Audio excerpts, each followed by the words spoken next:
Hello everyone, ఈరోజు నేను ఒక ఈవినింగ్ స్నాక్ చేస్తున్నాను. చూస్తేనే మీకు అర్థమై ఉంటుంది పకోడీ అని.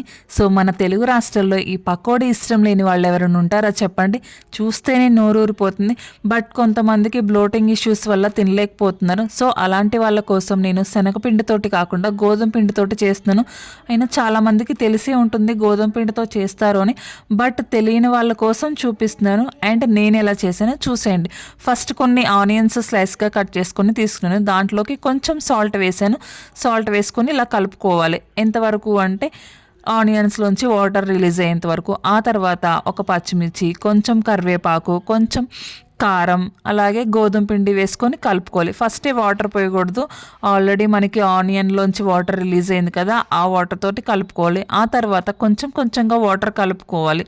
సో ఇక్కడ కన్సిస్టెన్సీ చూపిస్తున్నాను, చూస్తున్నారు కదా, ఇలా స్టిక్కీగానే ఉంటుంది. ఆయిల్లో వేయడం కూడా కొంచెం కష్టంగానే ఉంటుంది, ఎందుకంటే గోధుమ పిండి మనకి స్టిక్కీగా ఉంటుంది కాబట్టి. అండ్ ఇక్కడ నేను ఒక టిప్ అయితే చెప్తాను.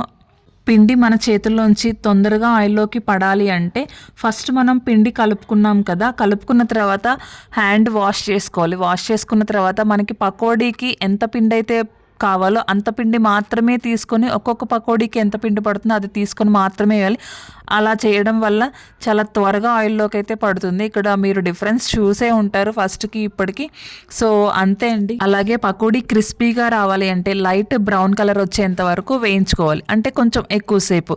అలాగే మెత్తగా కావాలంటే కొంచెం ముందే తీసేయాలి, అప్పుడు మనకి మెత్తగా వస్తాయి. సో అంతే అండి. మీకు ఈ వీడియో నచ్చితే లైక్ చేయండి. ఇలాంటి వీడియోస్ కోసం సబ్స్క్రైబ్. Thank you, bye. అలాగే పకోడీ ఎలా వచ్చిందో కామెంట్ చేయండి.